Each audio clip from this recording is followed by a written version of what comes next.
Democrats in Washington are making health care a top priority, and calls for Medicare for all or some form of universal health coverage are growing louder.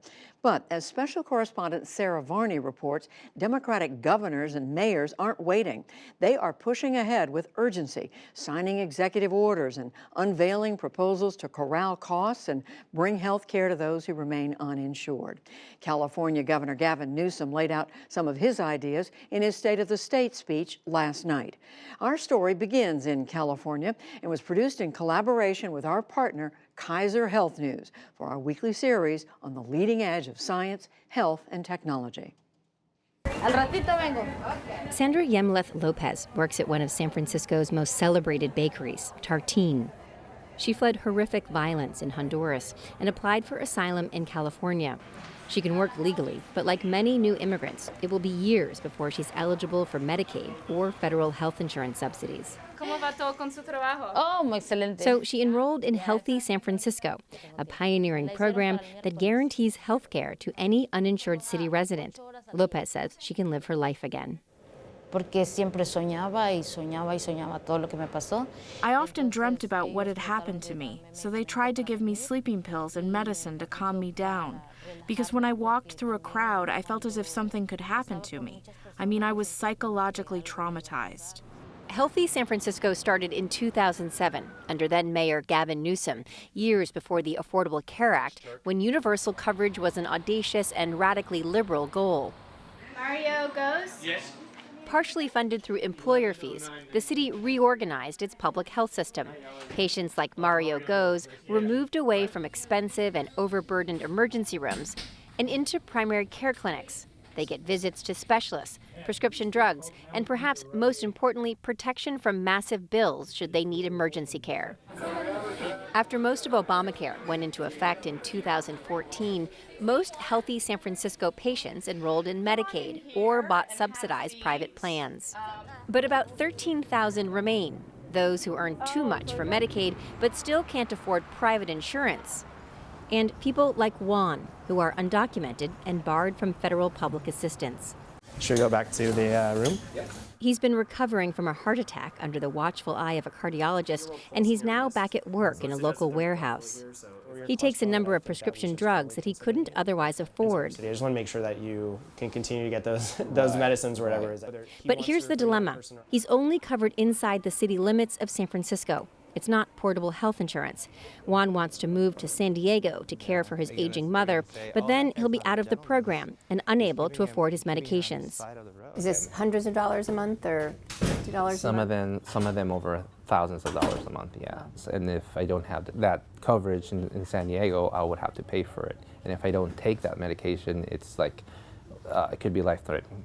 Some 3 million Californians remain uninsured. About half don't have legal status like Juan, and the rest can't afford the sky-high cost of American health care. Now is the time to get it done. Fury over those costs, even for those with insurance, has energized Democrats who want the U.S. to have universal health coverage, like all other industrialized nations. But there are many variations: single-payer, Medicare for all, plans that would largely do away with insurance companies or employer-based coverage, others that would simply regulate them more closely. Now that the former mayor of San Francisco has become governor, Newsom says he wants California to become a testing ground for universal health coverage. Premiums are going up. Deductibles are getting higher. People are feeling stress and anxiety about what's happening or not happening federally, and they're concerned that things will get worse, not necessarily better in the medium term, and a lot worse in the long term. Newsom has asked the Trump administration to allow California to pursue a single-payer system. Since that's unlikely to happen, he's pursuing other options by creating what he says is the nation's largest prescription drug purchasing pool to negotiate drug prices, restoring the individual health insurance mandate, letting undocumented young adults up to age 26 into Medicaid, and giving state subsidies to 250,000 more middle-income Californians. You look around the rest of the world, they're just rolling their eyes. Higher life expectancy. They do chronic disease management better than the United States for roughly half the price. You look at quality indexes. We dropped to 37th in the world in our quality index last year, below Cuba in Costa Rica. This is ludicrous. And so it's incumbent upon governors, mayors, to take the lead in the absence of the federal government doing its job. And that's happening across the nation. In Washington state, New Mexico, Colorado, and elsewhere, Democrats have put forward a flurry of proposals to expand access and restrain healthcare costs. It's easy, I know where to go. And in New York City, Mayor Bill de Blasio is promising health care to undocumented immigrants and those who can't afford insurance. There's enough people in this city who don't have any health care coverage to fill the entire city of Milwaukee or the entire city of Baltimore. I mean, it's just a vast number of people. It's a total of some 600,000 New Yorkers. De Blasio recruited Dr. Mitch Katz, the public health mastermind behind Healthy San Francisco, to build a similar program in the city's 5 boroughs. They plan to pump more than $100 million a year into the city's financially strained public hospitals and clinics and actively enroll the uninsured into a program called NYC Care. That includes struggling young people like freelance musician and composer Andrew Sharkey, who has Crohn's, a serious bowel disease that has gone untreated. He dropped his coverage in 2015. I just didn't know where the money was going to come from.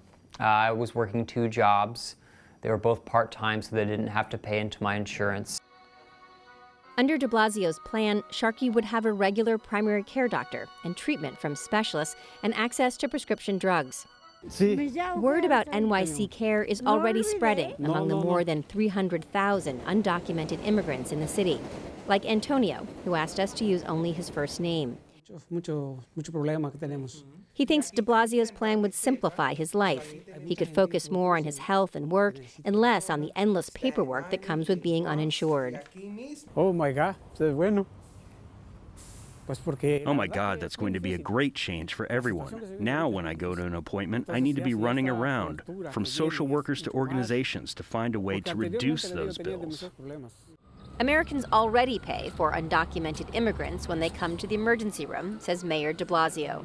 Let's face it, we kind of kid ourselves in this country about the reality of health care. So right away, we've got 12 million, maybe even more, undocumented folks who are part of the fabric of the United States of America and who need health care because they're human beings. But in all of our policy making, we deny their existence. I mean, this is the greatest don't ask, don't tell you've ever seen. We should have universal health care nationally. We should have single payer. We should have Medicare for all. But in the absence of that, health care has become this luxury item for so many people. Universal health care polls well with American voters, but the Trump administration says if it became a national policy, it would consume the federal budget.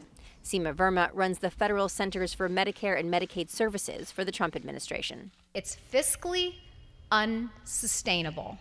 But to make matters worse, it would destroy Medicare for the seniors who have spent their whole life paying into it. And some Democrats are voicing warnings of their own. Former Vermont Governor Peter Shumlin, a Democrat, was forced to abandon his attempt to bring single payer to his state. What I've realized, and I think a lot of legislators did too, was, hey, if we don't get costs under control first, instead of getting that premium increase in the mail, you're going to get a tax increase passed to your legislature on an annual basis. And there aren't very many politicians from any party who want to be raising taxes at the rate of our current healthcare inflation. 15% every year, 15, 18%. 12, can you imagine the politicians going, hey, this is fun. As Democrats across the country and in Washington push ahead with their healthcare agenda, patients like Andy Sharkey are listening carefully.